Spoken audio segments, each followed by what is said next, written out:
Good Friday morning, everybody. Thanks so much for joining us this morning. I'm Maria Bartiromo, and it is Friday, February 27th. It is 7:02 on the East Coast. Coming up this hour at 7:20 this morning, I'll talk with California Congressman Ro Khanna. Don't miss that special interview. And at 7:30, we've got our Word on Wall Street panel. Eddie Gabor and Gregory Farinello will talk about stocks and the macro story. At 7:45, former State Department Senior Advisor Christian Whiten will join me. But first, there's this. The Federal Communications Commission launching an investigation into the soaring cost of sports programming and sports streaming as NFL fans slam the $1,500 price tag per season. The FCC said Wednesday it would seek public comment on the issue. The Sports Broadcasting Act of 1961 allows pro sports leagues to pool broadcasting rights and sign exclusive contracts with national networks. However, the rules were created when just a handful of platforms existed. Now fans are required to have multiple subscriptions just to watch the full NFL season.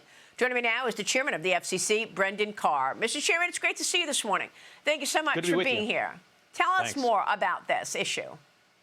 Well, look, the American people work very hard. When they finally get home at night, they want to sit back, turn the TV on, and very quickly and easily find their favorite game. And for decades, that's exactly what happened. You can get it for free over the air or as part of your basic TV package. But increasingly over the last couple of years, it's been very frustrating. It's been hard to find games. A higher percentage of them are going behind paywalls. You have to sign up for different subscriptions and then remember to cancel the subscription before the promo period ends. And so we're worried about that from the FCC's perspective, in part because when we drive people to broadcast TV through these must-watch games, it helps make sure that we have the resources necessary for local news and information. But again, there's been a good balance up to now. But if too many of these games start going behind paywalls, it really pulls the thread on the entire structure, including, as you noted, the Sports Broadcasting Act. Well, it creates all of these different ways to view things. And I know that the online players like Amazon and others, they've been vying for a seat at this table for a long time, and now they've got it.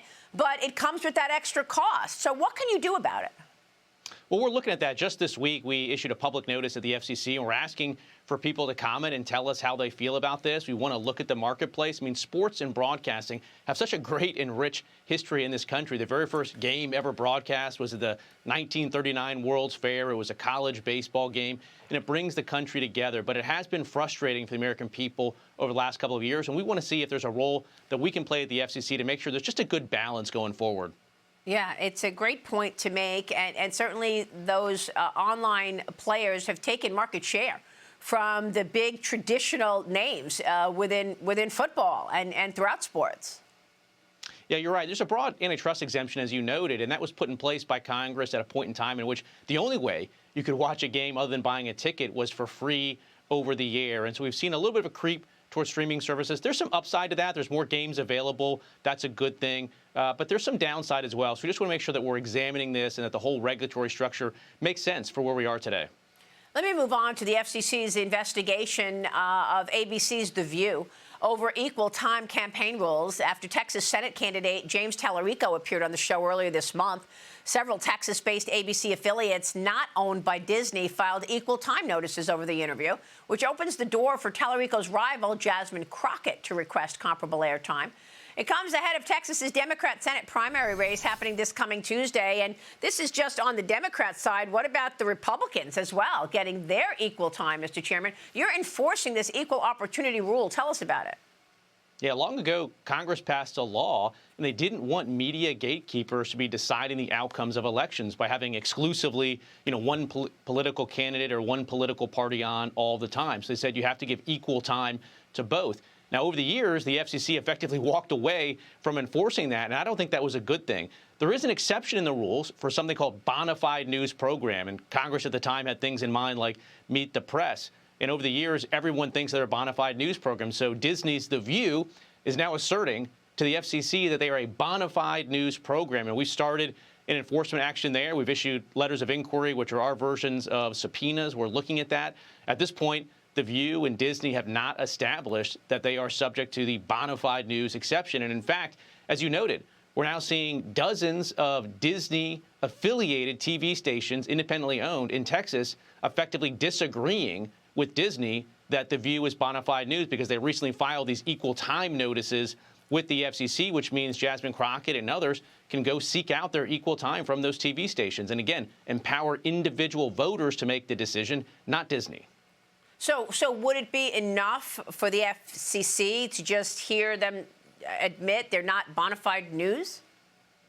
Well, if they come out and say they're not bona fide news, then yes, they have to give everybody equal time. If they want to make the case that they are, the test under the FCC's rules is whether you are pursuing partisan political motivations. And when you look at the lineup of guests that have typically been on The View, I think it's an uphill climb for Disney to make the case that they're just a straight news program. Right. So if they were to say, look, we're not news, we're going to put on whoever we want, that would suffice. Yeah, I mean, look, at the end of the day, if you're fake news, you're not going to qualify for the bona fide news exception. And again, the FCC walked away from this for years. At the same time, that trust in media has just absolutely been cratering. And so I think it's important that we hold broadcasters accountable to their public interest obligations, and that's what we're doing at the agency. Yes, fair point. Meanwhile, America is approaching its 250th birthday. Many patriots are seeking ways to celebrate the patriotism now spreading to on-air broadcasts. Mr. Chairman, you announced your Pledge America campaign, encouraging broadcasters to air more pro-America content, such as starting each day with the Star-Spangled Banner or the Pledge of Allegiance. Tell us more. What kind of a response are you getting? We're in the midst of a great period of time here in D.C., a great revival, a golden age. Just this week, we had the State of the Union where President Trump, I mean, truly the political colossus of our time, showed the American people exactly why he's delivering these great results. Prices are down. Broadband prices are down 8 to 9%. Cell phone prices are down off Biden-era highs. And we're launching a Pledge America campaign at the FCC, which allows broadcasters to air pro-America patriotic programming to celebrate the country's 250th birth. The reaction has been interesting. Many broadcasters have embraced it. Some on the left push back. Apparently, they have a problem with patriotic pro-America programming, but it's a good opportunity for broadcasters to let their viewers know exactly where they stand. Yeah, it's just incredible that we actually need the FCC to remind viewers and remind the people who are programming to put beautiful patriotism on their airwaves. But you're right, you've got pockets of the country that are pushing back on this, even as we know that this is the greatest country in the world and the freest country in the world.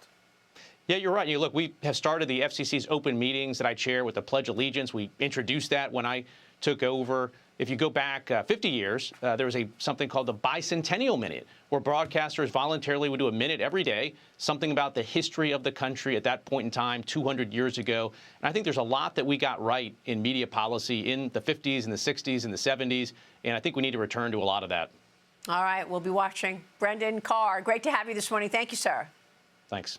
FCC Chairman Brendan Carr. Stay with us. We'll be right back.